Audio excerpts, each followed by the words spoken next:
a major energy deal that is signed between Quebec's premier and the premier of Newfoundland and Labrador on the Churchill Falls hydro project. Now, Quebec's premier says it will add electricity to power 3 million homes. Here's the premier of Newfoundland and Labrador making the announcement. To develop Churchill Falls and Gull Island, we are finally turning the page on one of the darkest chapters in our past and replacing both the notorious 1969 Churchill Falls Agreement and the 2024 MOU with a better deal for all of us.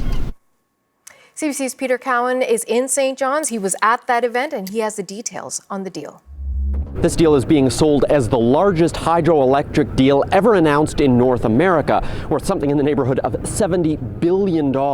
This agreement between Newfoundland and Labrador and Quebec resets the relationship when it comes to hydroelectric power. People here in Newfoundland have long complained that the power being produced in Labrador is being sold to Quebec at far too low a rate. Now, this deal will reset that, with the price being paid starting at 1.8 cents a kilowatt hour, and by 2041 it'll be all the way up to 11.4 cents a kilowatt hour, a lot more than the 0.2 cents that Quebec is paying right now. In return, Quebec is going to be able to develop new projects on the Churchill River, including Gull Island and refurbishing the existing Churchill Falls plant so they can produce more power.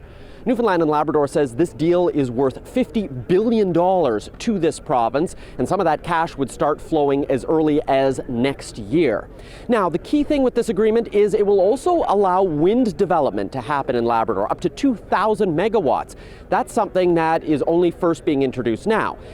Quebec and Newfoundland did have an agreement back in 2024, but that was under previous governments, and they went back to the negotiating table after the Progressive Conservatives won the last election here in Newfoundland and Labrador. And elections are on the mind because Quebec is expected to head into one very shortly, and this agreement is not binding. If whoever becomes premier at the end of this election doesn't like it, they can rip it up, and both provinces would be back at square one. Peter Cowan, CBC News, St. John's. It's a major story, so we want a further analysis on this deal, and for that we turn to political journalist Martin Patriquin. I asked him how much the deal is about energy versus politics.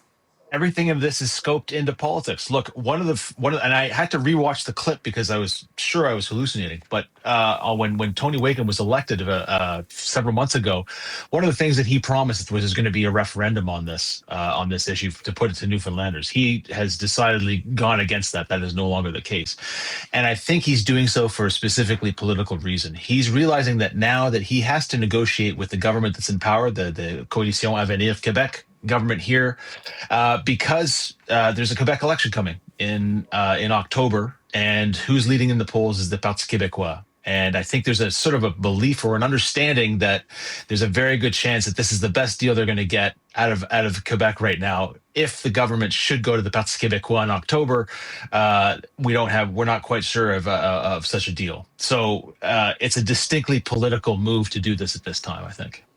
Journalist Martin Patriquin joining us from Montreal.